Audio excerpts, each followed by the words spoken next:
નમસ્કાર મિત્રો, ND ITI hub ચેનલની અંદર આપ સૌનું હાર્દિક સ્વાગત છે. આજે આપણે અનુબંધન પોર્ટલ ઉપર રજિસ્ટ્રેશન કેવી રીતે કરવું એના માટેનો વિડીયો ફરી લઈને આવીએ છીએ. તો આવો જોઈએ. કોઈપણ બ્રાઉઝર ઓપન કરી એની અંદર અનુબંધમ એવું લખી અને સર્ચ કરતાં અનુબંધમ પોર્ટલ આપણે ઓપન કરીશું. એ અનુબંધમ પોર્ટલ ઓપન કરતાં આ રીતનું પેજ ઓપન થશે. એમાં અનુબંધમ ગુજરાત સ્ટેટ પોર્ટલ પર ક્લિક કરતાં એક નવું પેજ ઓપન થાય છે. એ પેજની અંદર લોગિન અને રજિસ્ટર એ બંને ઉપરના ભાગે આવશે. એમાં નવા યુઝરને રજિસ્ટર ફરજિયાત કરવું પડે અને જેને રજિસ્ટર કરેલું છે તે લોગિન કરી શકે. હવે રજિસ્ટર ઉપર ક્લિક કરતાં પેજ ઓપન થાય. એમાં સિલેક્ટની અંદર જતાં જોબ સીકર અને જોબ પ્રોવાઈડર. જોબ સીકર એટલે નોકરી શોધનાર અને જોબ પ્રોવાઈડર એટલે નોકરી આપનાર. આ અનુબંધન પોર્ટલ એ નોકરી શોધનાર અને નોકરી આપનાર માટેનું એક સારું માધ્યમ છે. નીચે ઈમેલ આઈડી અથવા મોબાઈલ નંબર આ બંનેમાંથી કોઈપણ એક માહિતી ફિલ કરી અને નેક્સ્ટ આપવાનું રહેશે. આ નેક્સ્ટ આપ્યા બાદ જે પણ આપણું જીમેલ એકાઉન્ટ છે એના ઉપર ઓટીપી આવશે અને એ ઓટીપી જે આવે છે તે ઓટીપી અહીંયા ફિલ કરવાનો થશે.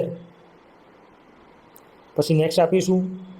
નેક્સ્ટ આપતાની સાથે જ નવું જે પેજ ઓપન થાય છે એમાં કોમન એપ્લિકેશન ફોર્મ, એમાં નામ, પછી મિડલ નેમમાં પિતાનું નામ આવશે, સરનેમમાં અટક આવશે, નીચે એડ્રેસ, સ્ટેટમાં આપણું જે ગુજરાત રાજ્ય, ડિસ્ટ્રિક્ટ આપણું જે પણ હોય અને પિનકોડ. આની માહિતી ભર્યા બાદ નીચે આપણે નેક્સ્ટ છે એના ઉપર ક્લિક કરતાં નવું પેજ એક ઓપન થશે. આ બધી બેઝિક માહિતીઓ છે જે નેસેસરી જરૂરિયાતપણે ભરવી પડે છે. નેક્સ્ટ આપીશું. નેક્સ્ટ આપ્યા બાદ હવે અહીંયા આઈડેન્ટિફિકેશન ટાઈપ એમાં સિલેક્ટની અંદર ક્લિક કરતાં આધાર કાર્ડ ખુલશે. બાજુમાં ત્યાં આધાર કાર્ડનો નંબર, તમારો જે મોબાઈલ નંબર તમે જે આપ્યો છે પહેલેથી અંદર બતાવશે. ત્યારબાદ નીચે પાસવર્ડ અને કન્ફર્મ પાસવર્ડ. આ પાસવર્ડ તમારી આલ્ફાબેટિકલ, નંબર, ન્યુમેરિકલ આ બધું સેટ કરી એક સારો એવો યાદ રહી શકે એવો પાસવર્ડ બનાવવાનો છે. એના પછી આપણે સાઇનઅપ આપીશું. સાઇનઅપ આપતાની સાથે જ એક નવું પેજ ઓપન થશે. જે પેજની અંદર તમારે આ રીતનું બતાવશે. એની અંદર ડેશબોર્ડમાં જઈ સ્ટેટિક્સમાં જઈ અને નીચે એડિટ પ્રોફાઇલમાં ક્લિક કરશો એટલે તમારી જે પ્રોફાઇલ જેમાં તમે જે અગાઉ ડિટેલ ભરી એ નામ અને સરનામું અને આધાર કાર્ડ અને મોબાઈલ નંબરની વિગતો આવી ગઈ હશે. એના સિવાય બાજુમાં જઈ અને ફોટો ઉપર અપલોડમાં જઈ અને જ્યાં ફોટો તમારો ડાઉનલોડ કરેલો છે તે ફોટો ઉપર ક્લિક કરી અપલોડ કરતાં ફોટો પણ અપલોડ થઈ જશે. એના સિવાયની જે બાકીની માહિતીઓ છે જેમ કે gender, date of birth, category એ બધી વિગતો આપણે ભરવાની રહેશે. એ વિગતો ભર્યા પછી નીચે એમ્પ્લોયમેન્ટ સ્ટેટસ જેની અંદર આપણે અનએમ્પ્લોયડ એવું ટિક કરીશું. એના સિવાય આધાર કાર્ડના જે આપણે નંબર અંદર એડિટ દાખલ કરેલો છે એની જગ્યા એ સાથે સાથે આપણે એનો ફોટો પણ આપણે અટેચ કરવાનો રહેશે. નીચે એડ લેંગ્વેજ ઉપર જઈ અને આપણે જે ભાષાઓ જાણીએ છીએ એ ભાષાઓ આપણે સિલેક્ટ કરવાની રહેશે. પહેલી ગુજરાતી આપણે સિલેક્ટ કરીશું. એમાં ગુજરાતી ભાષા આપણી પોતાની છે એટલે એમાં એક્સપર્ટ આપીશું. એમાં આપણે વાંચી શકીએ, લખી શકીએ અને પણ બોલી પણ શકીએ છીએ. ત્રણે ત્રણ બોક્સની અંદર આપણે ક્લિક કરી અને સેવ આપવાની સાથે જ આ ભાષા આપણને અહીંયા નીચે લેંગ્વેજની અંદર બતાવશે. એ પછી ફરી બીજી ભાષા માટે એડ લેંગ્વેજ ઉપર ક્લિક કરી બીજી આપણે હિન્દી ભાષા પસંદ કરીશું. હિન્દી ભાષામાં પણ એક્સપર્ટ આપીશું અને ગુજરાતીની જેમ જ અહીંયા પણ રીડ, રાઇટ અને સ્પીક આ ત્રણેય બોક્સ પર ક્લિક કરી સેવ આપતાની સાથે એ પણ ત્યાં નીચે લેંગ્વેજો બતાવશે. હવે ત્રીજી ભાષા એડ કરીશું, એમાં ઇંગ્લિશ રાખીશું. ઇંગ્લિશની અંદર આપણે સિલેક્ટની અંદર જઈ અને બિગિનર એટલે કે શરૂઆતનું રાખીશું. એમાં રીડ, રાઇટ અને સ્પીક ઉપર ક્લિક કરી અને નીચે સેવ આપીશું. આ ત્રણેય ભાષાઓ આવી જશે. એ રીતે નીચે નેક્સ્ટ આપીશું. નેક્સ્ટ આપવાની સાથે જ એક નવું પેજ ઓપન થશે. એની અંદર હવે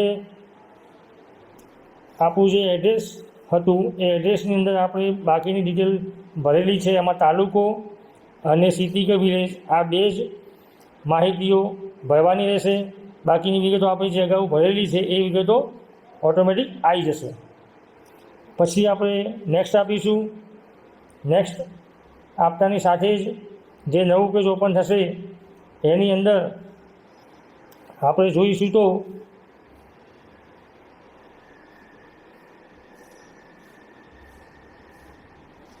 એજ્યુકેશનની ડિટેલ ભરવાની થશે. અહીંયા આપણે આઈટીઆઈ ઉપરનું બંધન પોર્ટલ ઉપર રજિસ્ટ્રેશન કરીએ છીએ એટલે આપણે આઈટીઆઈ સિલેક્ટ કરીશું. આઈટીઆઈ સિલેક્ટ કર્યા બાદ આપણે જોઈશું તો એમાં એડ મોર એજ્યુકેશન ડિગ્રીની અંદર આપણે ક્લિક કરતાની સાથે આઈટીઆઈ 10મા ઉપર થાય એટલે આપણે પહેલાં 10માની વિગત ભરીશું. એમાં સ્પેશિયલાઇઝેશન જે બાજુમાં આપ્યું છે એની અંદર આપણે આર્ટ્સ કાં તો નોટ એપ્લિકેબલ એવું લખીશું. અહીંયા જે પણ માહિતી માગી છે એ માહિતીઓની ઉપર જેમાં લાલ ફૂદીની નિશાની છે એ બધી માહિતીઓ ફરજિયાત ભરવાની છે. એ માહિતી ભર્યા સિવાય આ ફોર્મ ભરવું શક્ય નથી.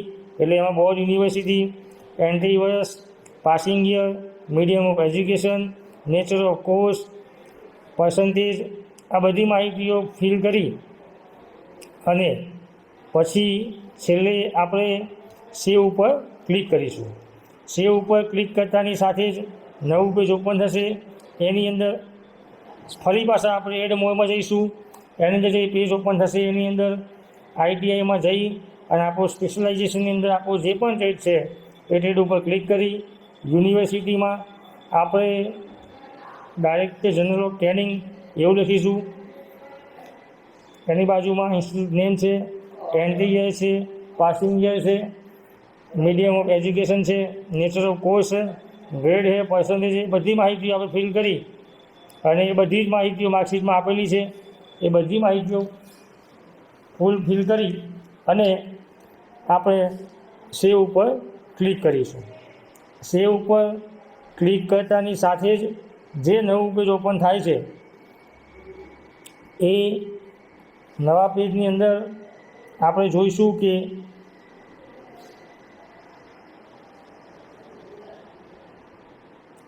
નેક્સ્ટ આપીશું.